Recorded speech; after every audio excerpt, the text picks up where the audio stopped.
maka ga chairman Nyanzi naye wasirifu tewali sanyunga bulijjo kuchanga bawamba chairman Nyanzi abaana be ne mukyala we ne baganda be badde bewunaganyanga banyumyamu basala entoto engeri gye babanjamu tata waabwe muganda waabwe. Muganda waffe tumanyi yonna gy'oli embeera yonna gy'olimu katusabe nti okyali mulamu era Mukama kuume naye oluvannyuma lwa byonna tujja kubeera free. Olunaku olwaleero ziweze ennaku 4 bukyanga chairman Nyanzi muntu wa watu awambibwa era n'abuzibwawo. Okuva we yabuzibwawo teri amanyi mayitirege era n'ebitongole ebyokwerinda bimwesamba bigamba nti tebalina kye babimanyiiko era nga lugenda kuwera olunaku lulamba in fact olunaku lulamba luweze bukyanga abakulira akakiiko k'ebyokulonda mu NUP bawambibwa nabo ne babuzibwawo. Olunaku olwaleero minisita w'amawulire mu gavumenti ya Mwami Museveni amanyidwa nga Chris Baryomunsi avuddeyo n'abako byayogera ku bakwate bano. Tugenda beera nga tubitunuulira osobole okubeera nga obimanya mu ngeri y'emu. General Sejjusa avuddeyo olunaku olwaleero n'alabula Bobi Wine era n'amulengeza biki ebiyinza okuddirira oluvannyuma lw'ebigambo ye Sejjusa byagamba nti Bobi Wine yabyogedde bwe yabadde n'olukuŋŋaana lw'aba nabyabufuzi oba ebibiina by'ebyobufuzi we yaweeredde Mwami Museveni essaawa 48. General Sejjusa agamba ebyo ebigambo bye wayogedde tomanyi kye bitegeeza, otherwise bisobola okuleeta eggwanga lino okuyiika omusaayi.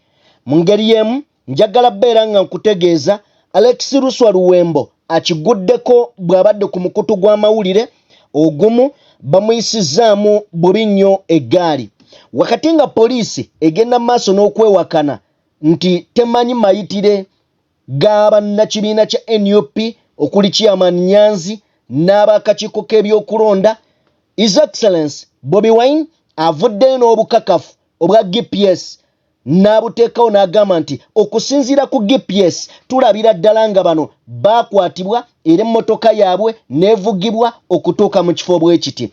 Beera tugenda beera nga tubiraba obigaziya n'okwongera okubikuba mu tooki. Mbaanirizaako buli omu gy'osinziira okubeera ng'otugoberera abali mu bitundu by'ensi eby'enjawulo. Mwebale nnyo mwebalire ddala okubeera nga mugoberera omukutu guno. Kyemukola kya muwendo era temujjanga okwo. Nja kusaba wa video yaffe like yakatwegattako nga gwe mulundi gwo gw'osoose okubeera nga olaba omukutu guno genda maaso n'okubeera nga osubscribinga. Nzikiriza watali kubeera nga nkulwisa ntandike n'obubaka buno. Omukulu amanyiddwa nga Amson Obua ono nno ye chief whip owa NRM avudde n'agamba nti mpulira okwemulugunya n'okukolima okuva mu bantu nga bagamba mbu amateeka getuyisa mu palamenti bugenda kukya lumu naffe gatukwate. Omukulu ono mu ngeri y'okkudaala azzemu n'agamba naye mbakakasa nti NRM CUPC nti bugenda kukya nga tekyafuga ggwanga lino. Wuliriza okkudaala. Amson Obou agamba nti NRM CUPC nti bugenda kukya nga NRM tekyafuga ggwanga lino nga tekyafuga ggwanga lino. NRM y'amaanyi nnyo. Museveni ne bw'anaabeera afudde mutabani we Muhoozi waali ku standby. Omukulu bye bigambo byayogedde gw'olengera awo. Naye njagala bajjukiza ani ajjukira ku story ya Maria Mungu. Ani ajjukira ku story ya Maria Mungu. Bano abasajja tebalowoozaako gavumenti keera kuva mu buyinza. Ye Amson Obua bw'atyo bw'ategeezezza NRM tewali lunaku lwesuubira kuva mu buyinza. Mwami Museveni ne bwana abafudde muwozi wali ku standby generator omusajja akikugambye kati baako kyokola era kyogamba. Bwe mbanga nkujjeeyo eyo njagala kubeera nga nkwongerayo mu mawulire amalala. Omukulu amanyiddwa nga Alex Luswa Luwembo ffenna tumanyi ebyaliwo nti bateekawo akamyufu mu kibiina, debate n'ebeerawo, Luwembo nga y'omu ku abo abalabika nga bali royo mu kibiina n'agamba tasobola kuva mu kibiina kye kya NUP, ajja kugondera amateeka n'ebirala bingi. Era debate yagenda maaso, Erias Luyimbazi Nalukoola n'awangula kaadi y'ekibiina. Oluvannyuma lw'okuwangula kaadi y'ekibiina, omuvubuka ono yalabikako nga yeekola obusolosolo obungodiira bwe yalabikirako ku malalo g'omugenzi Ssegirinnya ng'alabika ng'asaba omufu obulamu n'akudaalira omugenzi nti kaadi girwanire. So byonna byalabika era batuuka olunaku olw'oggaba kaadi, omuvubuka ono teyajja n'ategeeza nti ekibiina tekyamutegeeza, tekyamukubira ssimu era yali mu nkoko ze. So okumanyiira okwo omuvubuka ono yalangiridde nti ajja independent. Mu kujja independent abantu bangi bavudde ne bamuwa amagezi, tetukyayongerako ku ge tumuwadde, kati kiri eri yokola okusalawo nga bwe yasazeewo nti ajja independent. Abaddeko ku mukutu gw'amawulire ogwa Baba TV, ebibaddeyo bye njagala owulirize, nzikiriza nkuwe Luwembo. Njagala okwebaza Mwami Luswa okuba omusajja ow'enkwe era mwebaza nnyo atambulira awo tavaanga ku nkwezi, kubanga baagenda ne bategeka n'ayeetaba mu prosesi yonna ng'amanyi bulungi nga weegenda otambula, n'akeera ku makya kyetwalingayo ku kitebe, n'akeera ku makya ne bagamba nti bagenda kulangira n'olunaku ne balulangirira. Era olabira omuntu ow'enkwe okimanyi teyajja ku kitebe kwolwo olunaku, n'agamba mbu ye simanyi yabadde saidi zegundi ng'ali mu nkoko ze, simanyi biki teyategedde, nga nange ateesimbyewo namanya nti bagenda kulonda nga baabawa buli kimu ne bakibabuulira, ye n'atajja tugenda okumulaba ayogera ludija nenamwawo kagambye kempulidde ayogera akampuuga mbu aba simanyi abakemekkererwa simanyi biki, nendabira ddala nga mpuugalizimu tulimu bannange era tulina okwetereza ffe abannuufu tulabe nga mpuugalizimu etuvaamu. Sigadde nze Bugembo Julius mu kibuga ky'Entebbe. Okay. Mukulike eyo mu katambi ka Alex Luswa Luwembo. Njagala kubeera nga nkwongerayo. Ffenna tukimanyi nti Chairman Nyanzi yawambibwa. Era ng'okuwambibwa kwa Chairman Nyanzi kwekuusa ku bitongole ebyokwerinda. Okusinziira ku mwogezi ku Deputy Spokesperson, omwogezi ow'okubiri wa NUP Alex Waiswa Mufumbiro yatutegeeza nti ono yawambibwa ku biragiro bya General Damulira. Ono yawambibwa ku biragiro bya General Damulira. Era ng'akimanyi nti ali ku Ssemwayi ekibuli. Bino byonna nga bigenda maaso, poliisi yavuddeyo bino n'ebisambajja. Era mu kusambajja ebigambo bino poliisi yagambye bweti. Poliisi yagambye nti ebyogerebwa Deputy Spokesperson wa NUP ali mu kubeera ng'asaasaanya amawulire ag'obulimba. N'ebyo byayogera byonna tebirina mutwe na magulu. Mbumpimpi poliisi yasambajje byonna ebyogerwa Alex Waiswa Mufumbiro. Nejjukira nti Mufumbiro ye yali ne Chairman Nyanzi. So kyangu nnyo okutegeera. Naye ebintu bino nga bigenda maaso, poliisi yeewakana nti terina Chairman Nyanzi. Era mwawulira akatambi nakabawa wano ak'omwogezi wa poliisi Rushoki ng'agamba nti tabimanyiiko.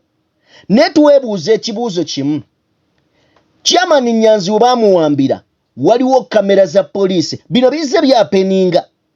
Abawagizi bangi abazze battibwa aba NUP n'abawambiddwa naye nga babawambira wakati ku kamera wakati Lita Nabukenya bamutta we bamuttira nga waliwo kamera footage yabula kakati we bakwatidde Chairman Nyanzi kamera weeziri ne mukubaawo kwa kamera poliisi egamba temanyi mayitirege tebamulina n'ebiringa ebyo katusooke tuve mu kana akatambi then tujje ku mboozi endala eddako era still ate waliwo minisita w'ebyamawulire ate ye avuddeyo n'ayogera birala katusooke mu kana akatambi Nyanzi takubikako kya mulubaale newankubadde nga abakulu mu nsonga z'ebyokwerinda n'ebitongole byonna bigamba tebimanyi Nyanzi ono gyali naye wagambibwa okuba nti we yabulira emulago okubbirwa wano mu Kampala wajjudde kamera za poliisi enkesi ekireesewo ebibuuzo oba nga ddala poliisi tesobola kulondoola mayitire ga mukulu ono ng'ekozesa kamera zino.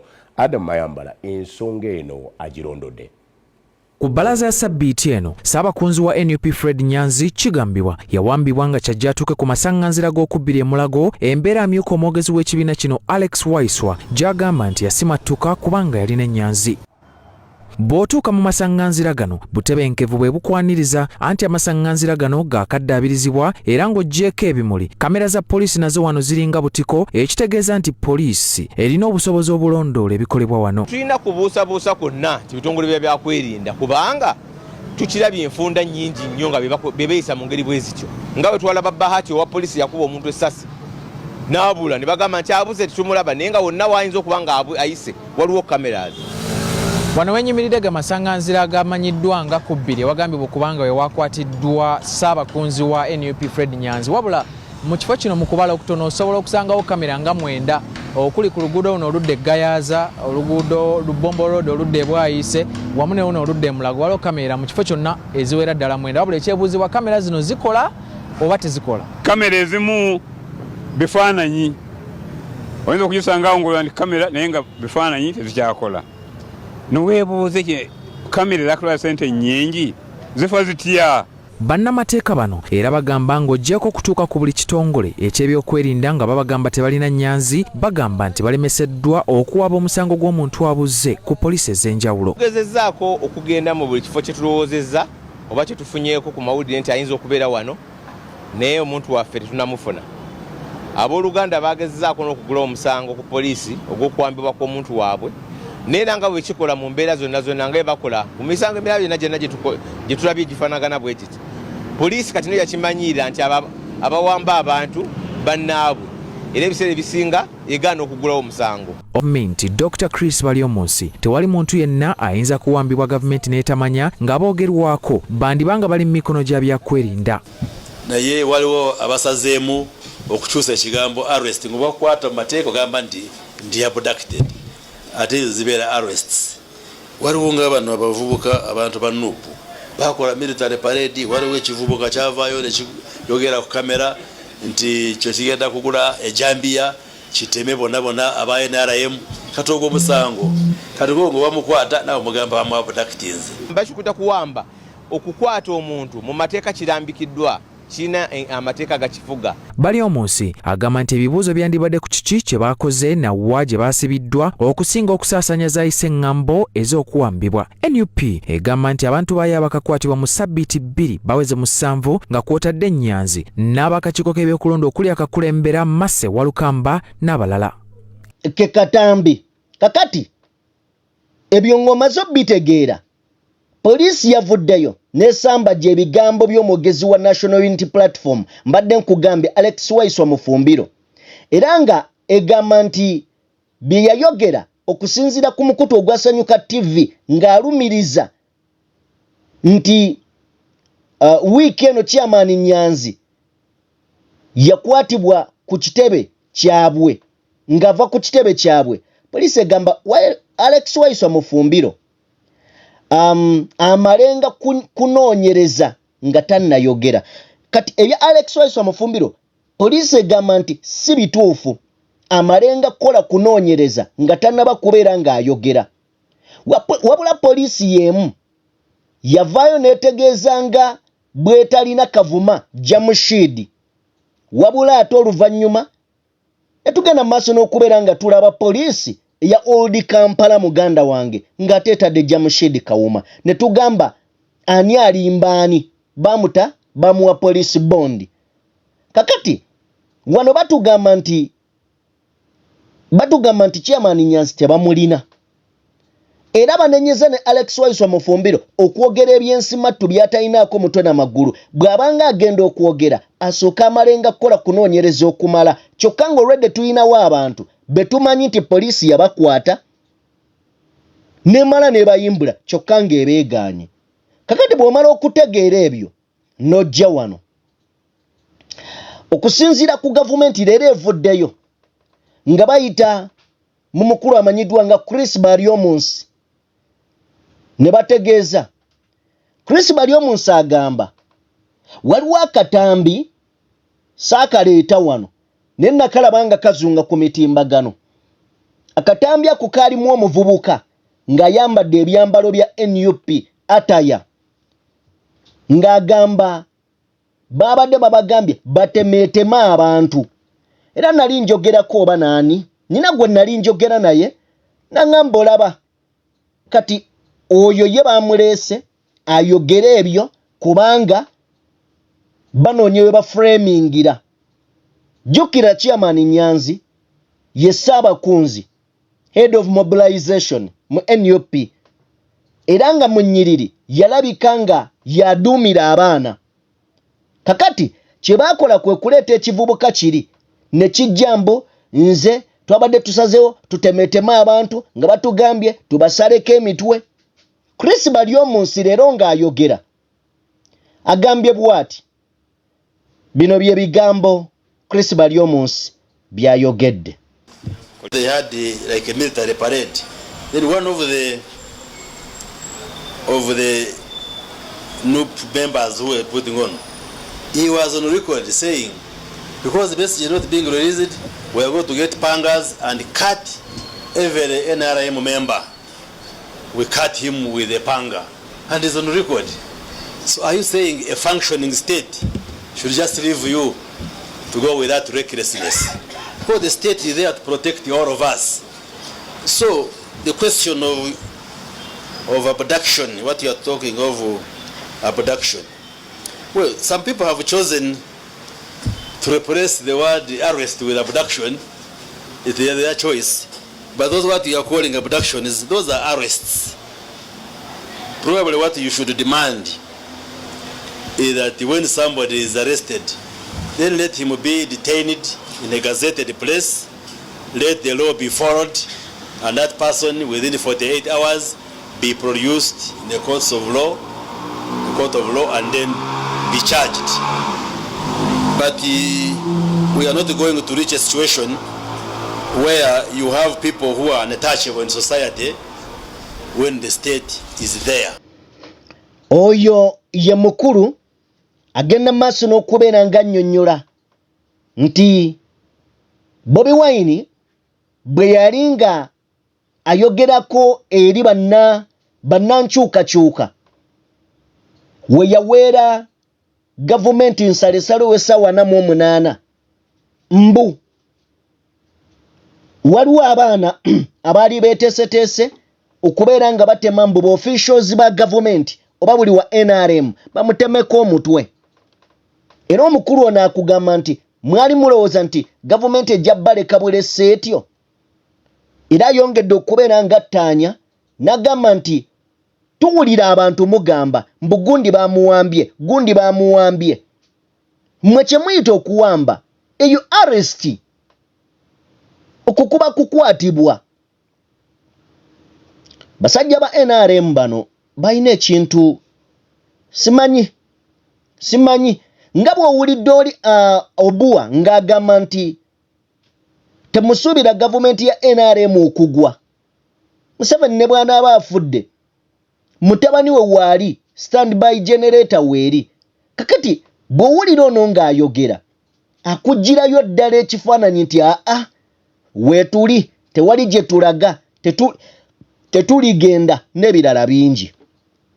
Agamba mmwe kye muyita mbu gundi bamuwambye. Eyo arrest. But ffenna tumanyi arrest kyeki. Omuntu waba alina omusango bajja ne bamusavinga bayita mu mateeka. ku kyalo chairman n'abaawo ne batwala omutuuze nga buli omu ategedde n'abamututte nga bategeerekese ne kakati abawamba abantu bambadde bukookolo abawamba abantu batambulira mu mmotoka ziriko namba ndala kyokka mulimu bantu bakutte bali armed. So kati ono kyatugamba nti abo be mulaba abo baba tebabawambye ekyo bakiyita arrest.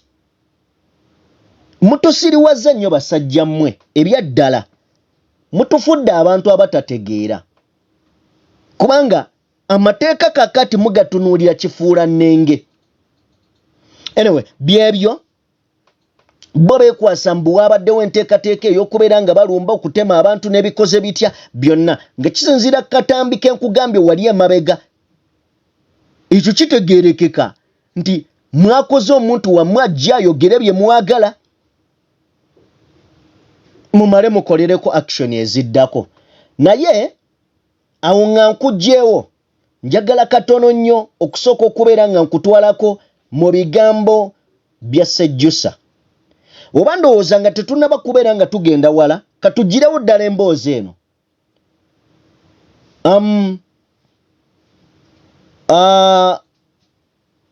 Poliisi ng'ekyegaana ekiwamba abantu kino ekigenda mu maaso.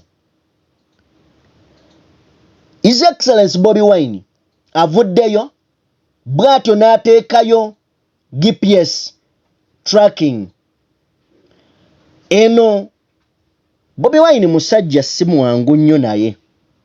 Kitegeeza abantu bonna abali ku NUP emmotoka zaabwe ziri mu GPS eyaabwe nga bo ab'ekitebe. Kubanga no bagamba nti okusinziira ku statement eyateereddwayo bagamba nti twagoberedde bulungi nnyo emmotoka yaffe okuva ku officials ababadde bagitambuliramu. We baawambiddwa wennyini mu kifo kyennyini we baawambiddwa empigi ne tubagoberera ne tugenda nga tuba trackinga okutuukira ddala we twalabye nga bali Mbuya emmotoka ng'eri Mbuya Hill. Era ng'agamba wano wennyini we wali ekitebe kya Ssemwayi ku ttokya kyemba zaabwe. Agamba nti emmotoka eno n'okutuuka kati ekyapaakinzaawo ku fasiliti yaabwe. Kitegeeza bino byonna bye beewakana bya bwereere. Era agenze mu maaso n'okubeera ng'ateekayo engeri gye batrakinzeemu emmotoka eno okutuuka okumanya wa we baagitutte ne weeri mu kiseera kino. Era nga bakulaga UBP 243/R y'emmotoka. So bwe kityo bwe kiri. Bw'avuddeyo n'abyogera n'ateekayo ne tracking eno kati minisita wa Mwami Museveni kwe kuvaayo ajja abenga clarifyinga ajjeyo nti ekyo kye muyita okuwamba kwegamba kukwata muntu. So ebyo bye biriwo wabula ebyo nga bikyagenda mu maaso ndabyeko ekiwandiiko kya General Sejjusa. General Sejjusa avuddeyo n'abaako obubaka bw'asindika nga buweereza Bobi Wine. Njagala kubeera nga ntunula mu bubaka obwo ngezaako okubeera nga mbukufunira wano bubadde buzitomu bwetaaga okuwa obudde oba oli awo n'obuwuliriza obubaka bwa General Sejjusa. Kambufune bwe tutyo tusobole okubeera nga nabwo tubugoberera bulungi nnyo. I think ndowooza buli wano General Sejjusa. Okay? General Sejjusa obubaka bwe njagala okubeera nga nkutuusaako mukwano gwe katono nnyo. Then ne post yino. After exposing the criminals and oluvannyuma lw'okubeera nga tumaze okuexposinga abazzi b'emisango, pressure ebatembye ejjoba. Agamba nti mwenna ekiro kino baganda baffe aba electoral management official Maso Walukamba and Rauma Juma from Mbuya dumped Baba Sudde ku SIU Chireka.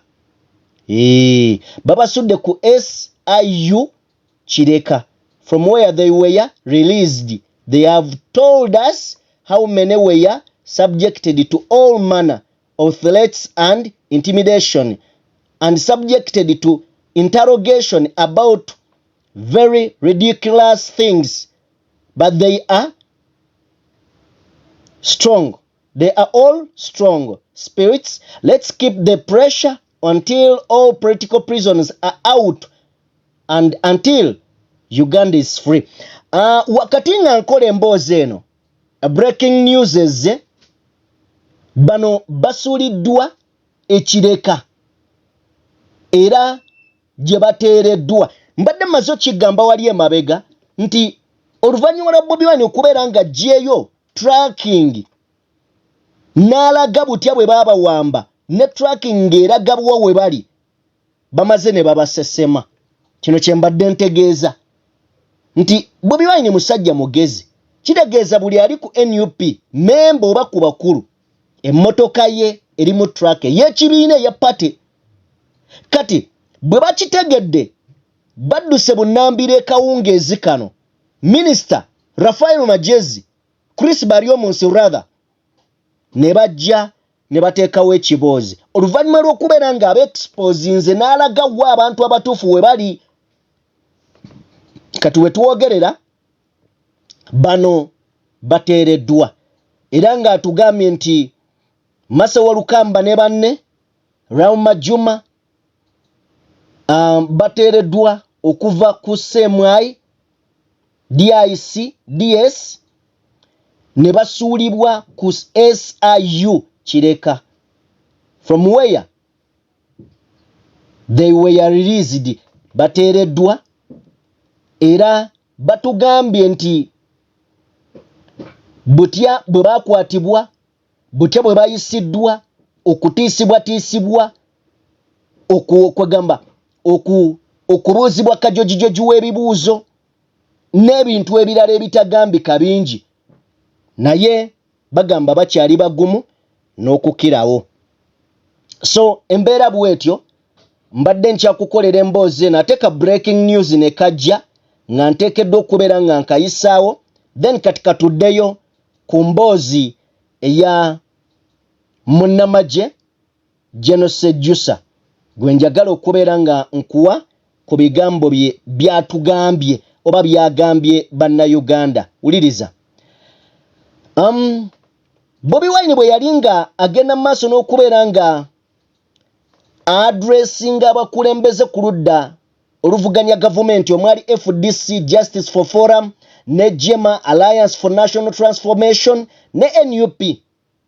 Bobi Wine yavaayo bwatyo n'awa gavumenti ya Mwami Museveni essaawa 48 okubeera nga areleasinze Kano Kizza Besigye.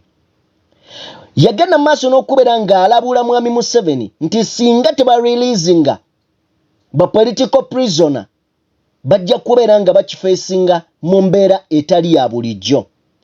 Era wano yawulikika nga agamba nti kyonna bannayuganda kye banaasalawo okukola mujja kukyejjusa tekijja kuba kirungi.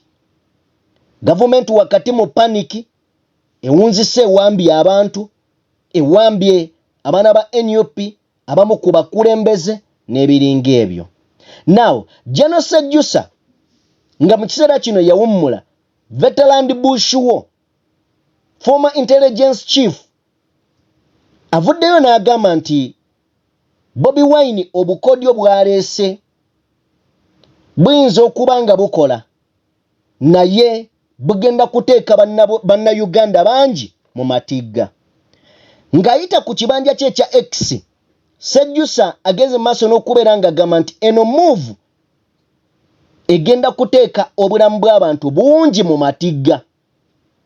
Ne Besigye yennyini and other political prisoner, eno move mbu Bobi Wine gy'agamba nti gy'agenda okuseetula egenda kuteeka abantu bangi mu matigga omuli ne Besigye yennyini ne ba political prisoner. Ayongerako n'agamba nti abasibe abakwatibwa mu 2021 agenze mu maaso n'okubeera ng'alabula nti UPDF yatwala musaayi okuzimba ekyo kye mulabako, and therefore it can safely be structured by consensus, not by threats. Wano alinga agamba nti bwe kuba kwenganga kwandibadde kwenganga okwenganga okukuyita mu mateeka mu mitendera nesikutiisatiisa, era kuno kwandibadde okussa mu nkola ebyo bikoleddwa sikutiisatiisa. Agamba nti omusaayi guyinza okuddamu ne guyiika, ekigenda okutwaliramu obulamu bw'abasajja abatalina musango okubeera nga bafa. So ye General Sejjusa bw'atyo naye bw'avuddeyo n'emboozi ye. Nzikiriza nkukomye wano. Olunaku olwaleero lubadde luwanvu ebitagambika, naye Mukama nalwo alutuyisizzaamu.